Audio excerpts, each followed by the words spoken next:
มาดิมาดิลูกเรียบร้อยไปเลยปลาเสื่อมไม่หรอปะโอ้ปลาบูโอ้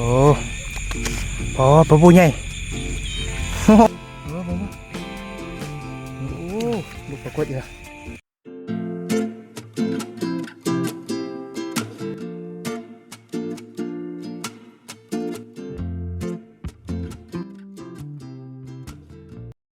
วันนี้ก็มาใส่เบ็ดสถานที่บนเก่าบนเดิมพี่น้องนี่ก็จะเป็นท้องนาหลังเฮือนคือเก่าเพราะว่าใส่งดก่อนนะก็ได้ปลาดุก10 ปลายตัวพุ่นกะมื้อนี้ก็พาทีมงานพายเพิ่นมาใส่น้ำมื้อนี้ก็ได้เห็นบ่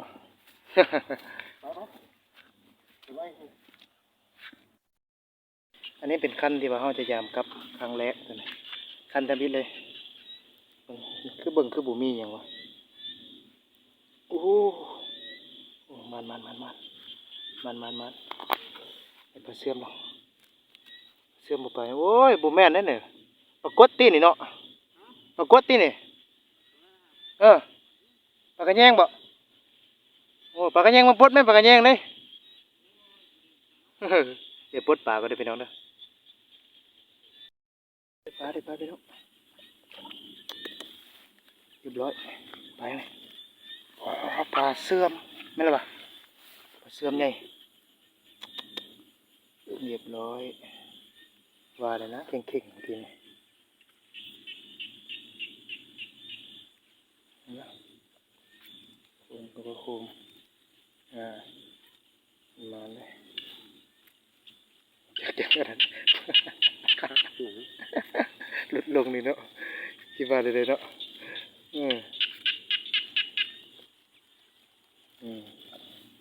มัน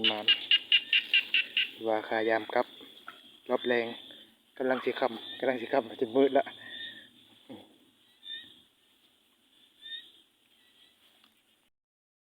สุดใจตัวนี้เนาะมาเบิ่งคันต่อไปแล้วพี่น้องเด้อสิมาหรือบ่คือบาตีนดิกแค่ตัวนี้โอ้ตัวปลาดุกน้อยลูกปลาดุกโอเคตักมือเลยลูกปลาดุกก็จะจับลูกปลาดุกตายแล้ว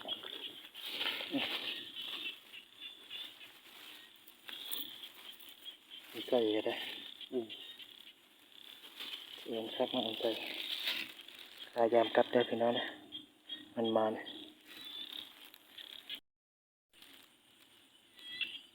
โอ้บัวอยู่ซ้ำรุดซ้ำตัวนี้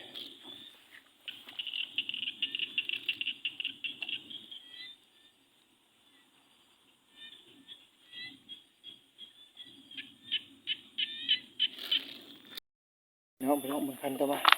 โอ้โหไอ้เมื่อยมาดึงเอาแน่เนี่ยคันนี่นะบัวลอยตัวลบเตะเลยปลาเจอเลยปลาจะแงงอีกแล้วโอ้ตักมือในเขียวเลยนะเนี่ยปลาจะแงงแล้ว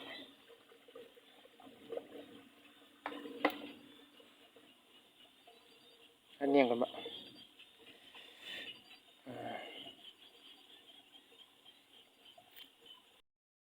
ดังตัวบ้านเนี่ยปลากันเนี่ยก็ปลาเข่งได้เนี่ยปลาเข่งบวกปลาขาวเลยบุกงุบอยู่เลยปลาเข่งมันแมนบุกปลาจังไงปลาขาวทีนี่จับไปงัดไปตัวงัดนี่นะ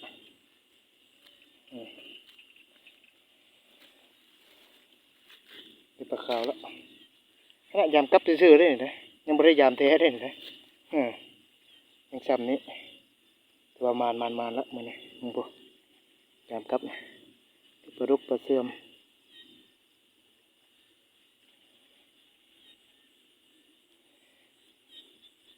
เป็นชีวิตสุดท้ายพี่น้องมันเลือดสิมานหรือประมาณโอ้ปลาน้อยไปจ้ะนี่คือว่าเบาๆแท้เลยนะมึงเนี่ย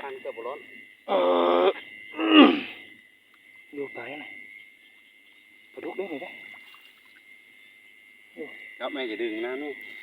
ปลาดุกด้วยนะปลาดุกด้วยเหมาะไหมด็อกเตอร์เป็นปลาดุกปลาดุกน้อยลูกนั่นนี่เลยเนี่ยใช่ครับเรียบร้อย ยาบทีเนาะมันพันบ่เรียบร้อยลุดไปแล้ว แม่ต่อทวีชาวแม่เป็น ลุดไปแล้วโชคดีแล้วสิเด้อสิมาอยู่บ่เนาะคือว่าปุ๊บปุ๊บปั๊บดูไปเนี่ยโอ้ยปลาดุกน้อยบ่เจอเลยเราจับลุดมือเลยไม่เอาเลยเนาะโอ้ยปลาสะแงงหอมดอกผักสะแงงนี่นะดูซะเฮ้ยจับเอาด็อกเตอร์มานเลยนะ โอ้ถุงกับขาดสมโซเลย เก็บบุเต็มไปเทื่อวะ เต็มเทื่อ ถุงเก็บหมอยบุเต็มไปเทื่อปลาสะแงงปักมือจะคักขนาดนั้นจะเรียนตอนนะ คันดูมันขึ้น เขี่ยวเลยมือเนี่ยปูดีใจชิดเบ็ดได้จับปั๊บเข้าตัวนี้ปูถือว่ามันมานพี่น้องหลังจากที่ว่ายามเราจะกลับเมืองกันก็มาหากินข้าวกินน้ำจึงมายามไหมอันนี้หากับยามกลับคืนซื่อๆนี่นะยังไม่ได้ยามแท้ ขันยามแท้แล้วยังมานกว่านี้มานอยู่แล้วพี่น้องเอ้ยมานอยู่แล้วโอ้เบ็ดกันเลย เป็นยังน้อย ปลาจังเด้สงเงงน้อยบ่เนาะโอ้ปลาเสื่อมจับไปนิดนึงตีน้ำอยู่ โอ้ลูกให้มันมีลูกลิ้นนั่นนึงเสื่อมใหญ่นะ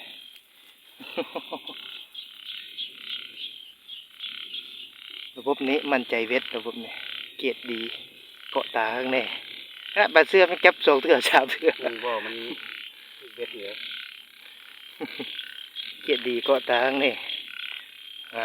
เห็นบ่มันได้มีปวกมันนั้นมีเห็ดปวกบ่เยอะน่ะร้อยมันไปแล้ว เกาะที่ไหน มาดิเด้เจ้าเก่าเจ้าเดิมบ่เนี่ยป่าขะแยงคือเก่า เรียบร้อย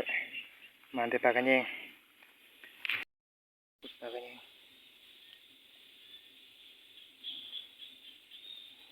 จับนี้เขาเดี๋ยวย่านมันจับกับตรงเงี้ยมัน สบายเนาะฮักเลยมั้ยจ๊ะจะไปจับไปลงปะที่หน้าแข้งไปปักแถวเอวอีกวะว่ามานไปเนาะเดี๋ยวเสื่อมไปแล้ว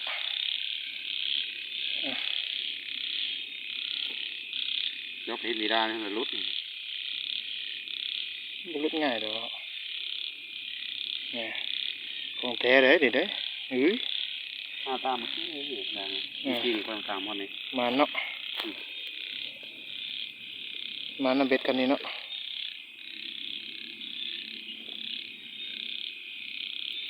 พอดีเบ็ดมังเบ็ดสันนิพอดีปลากิน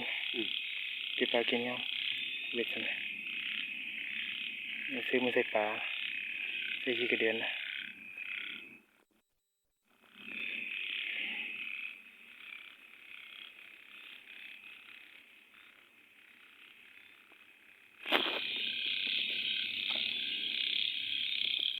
สรุป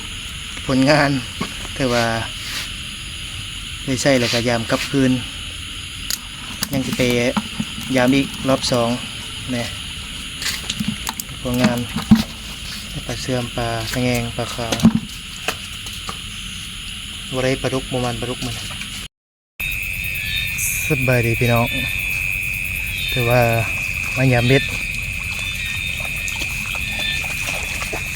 รอบ2เนาะรอดบะ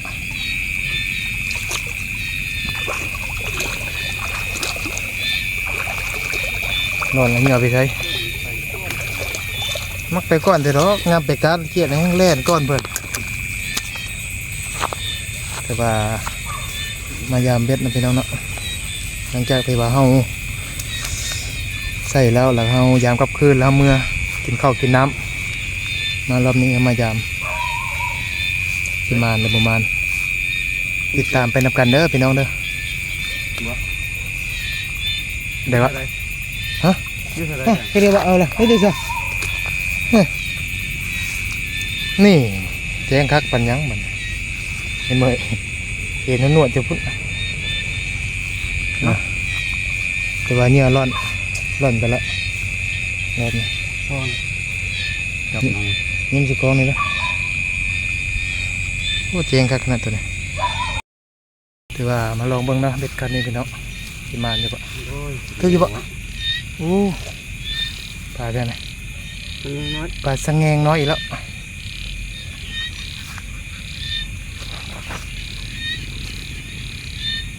ปลาสังแงงน้อย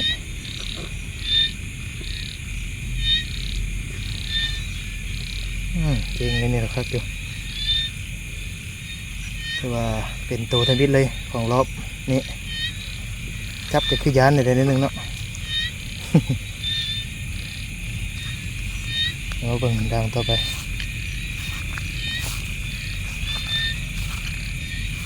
หอยกินหรือเปล่าจ๊ะแต่ที่ว่าอยากกินจมเลย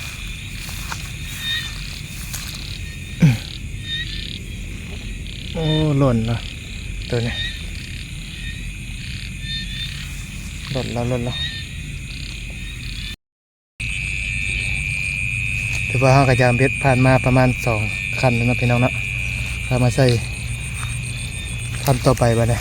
สิมาเนี่ยบ้าเนาะก็ว่าอยากใส่อยากเข่งๆมึงก็เด้อใส่เข่งๆโอ้คันเนี่ยมึงกัน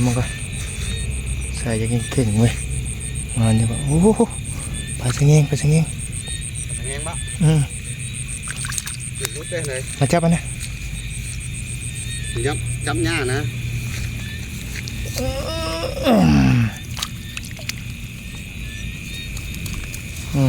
ปลาสะเงงคันนั้นดิ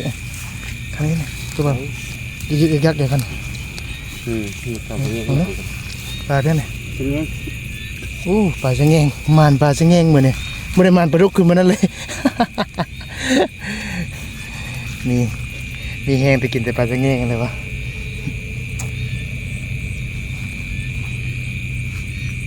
มานปลาสะเงงพี่น้องเอ้ย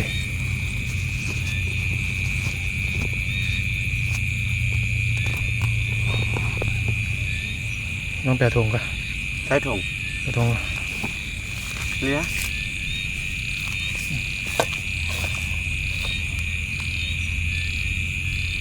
เราหมดแล้วกัน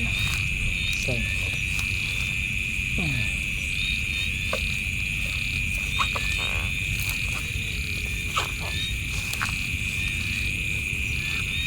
เดี๋ยวนี่จะไปเส้นเองเดี๋ยว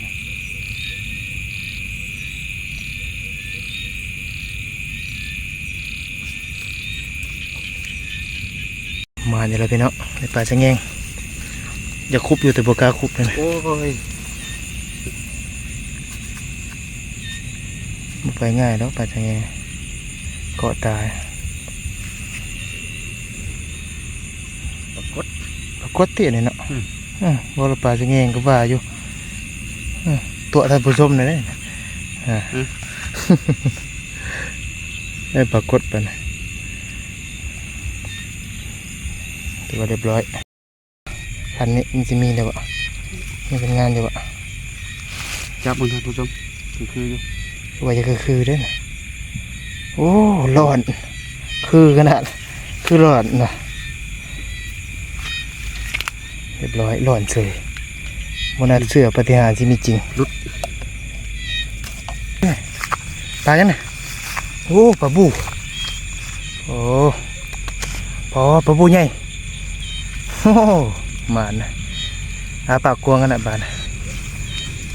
ชิ้นลายขนาดนั้นเนาะ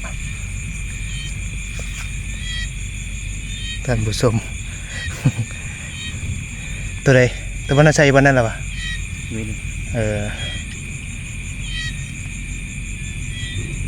ถือว่าโอเค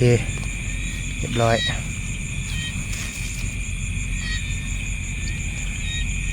ถ้าติดตามขั้นต่อไปได้เป็นน้องเด้อปลาอย่างนี้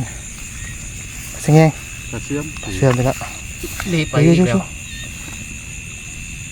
จับเลยนะดูไตอีกบ่ได้เลย ก็ไปได้จริง ดู ไป ไป เนี่ยปลาดุกไป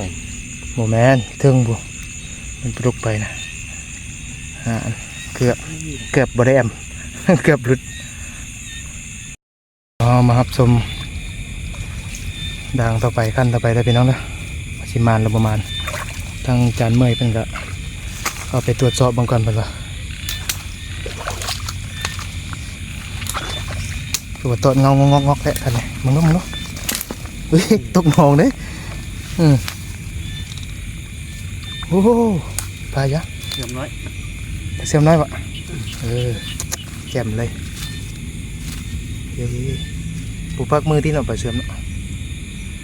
เอาอย่างมาปักมันที่เบ็ดนี่เลยปัก ตีเวทหน่อยปักเสื่อมน้อย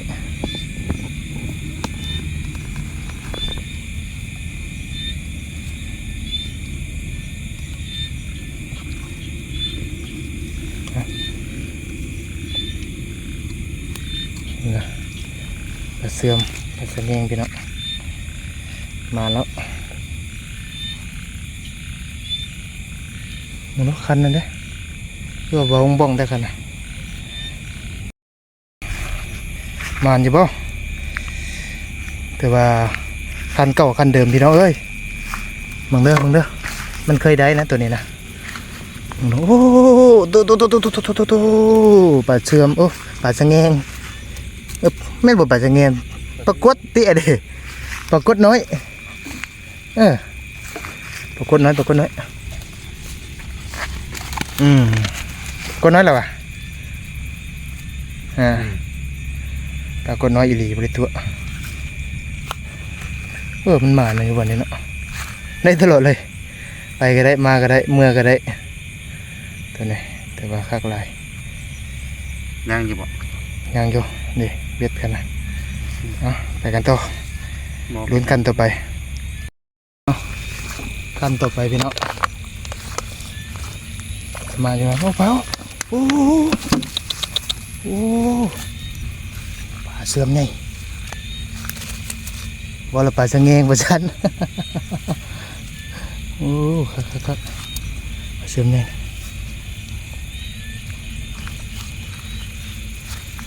ไงดีรอเรียบร้อยถือว่ามันไปเนาะโอ้ปลาเสื่อมใหญ่นะมันปลาเสื่อมกับปลาสะแงงมันเนี่ยเฮ็ดดึงขึ้นมาให้เล่นโตเนาะพอได้ใส่โตไปนี่นี่ได้ที่เนาะไปเบิ่งขั้นต่อไปพี่น้องตอนนี้จะเป็นขั้นต่อไปแล้วพี่น้องเนาะมาลุ้นนำกันเบิ่งสายคือบ่ปานโอ้โตโอ้ปลายังเด้โอ้ปลาสะแงงปรากฏน้อยเด้นี่ปรากฏน้อยแล้วปรากฏน้อยหลายเว้ยมันปรากฏน้อยเบิ่งคันนี้พี่น้อง โคมนี่ก็เนาะ เบิ่งคันนี้พี่น้องตอดปั๊บเดี๋ยวบ่โอ้ลูกปรากฏอีกแล้วมันแต่ลูกปรากฏมาเนี่ยคือว่ามันรอบดึกเนาะลูกปรากฏน้อย อันนี้มีแต่นั้น อันนี้ก็เป็นโคมอยู่เลย โคมนี่ก็ได้ มันเชียดแล้วบ่จ๊ะหายมันลาย นี่คิดเมื่อโคมมันตั้งไหมจะน้อยให้คิดเมื่อโคมจะได้เลย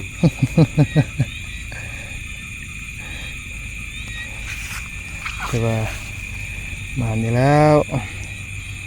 หากระใส่เต็มกี้นี่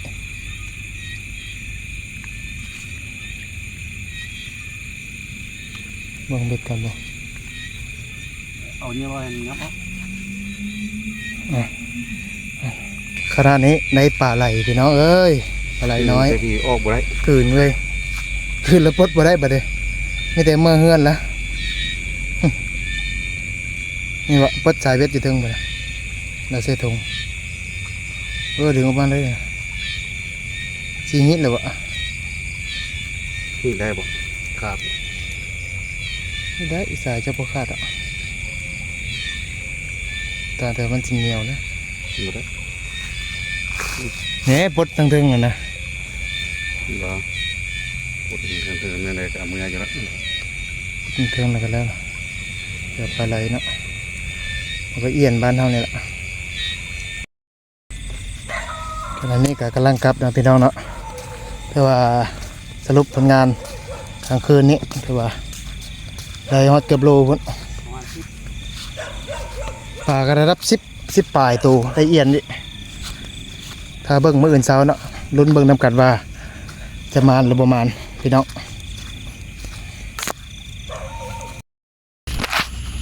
สรุปผลงานเลยพี่น้องเด้อจะรับครับคืนนี้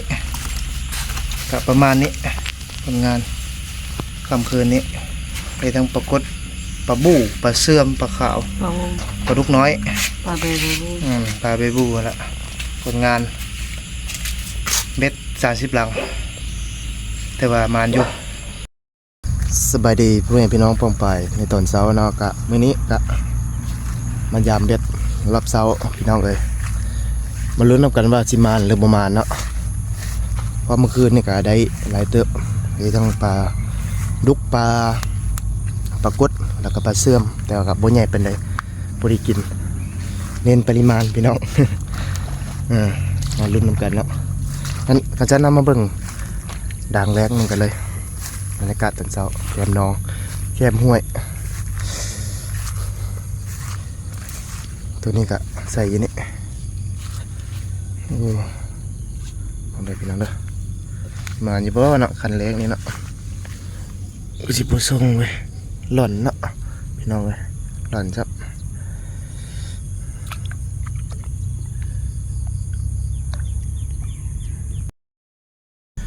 เอากระยามเบ็ดมา8-9 หลังแล้วพี่น้องเนาะยังบ่มาเนาะมาเบิ่งมาลุ้นเบิ่งคันนี้นำกันเด้อสิได้หรือบ่ได้โอ้เดี๋ยวปลาเสื่อมยังใส่กินแต่เมื่อคืนนี่พุ่นละกินแต่คืนนี่พุ่นละปลาเสื่อม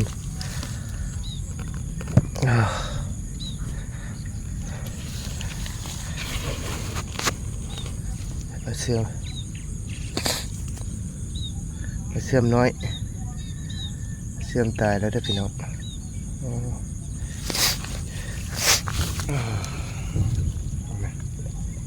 มันเกินลงยังไง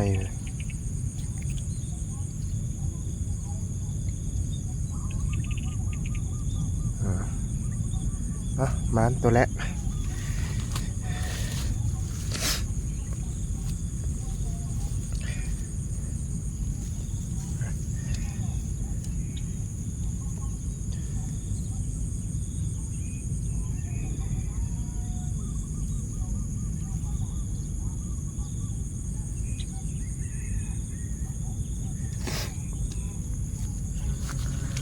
ไปกันต่อ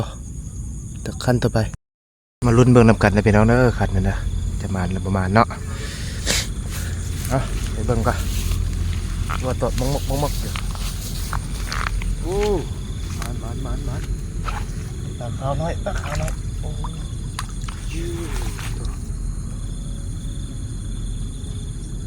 ตาขาวน้อยเนาะขาวน้อยใจเวทพันเดียวกันนะ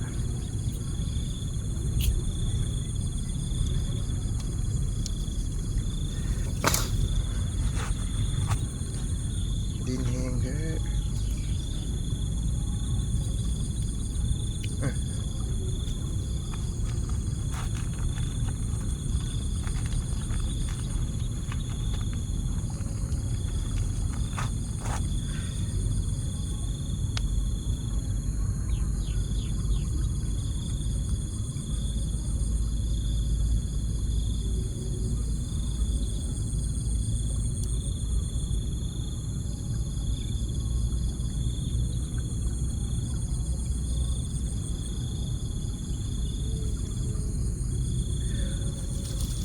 จบบริบูรณ์พี่น้อง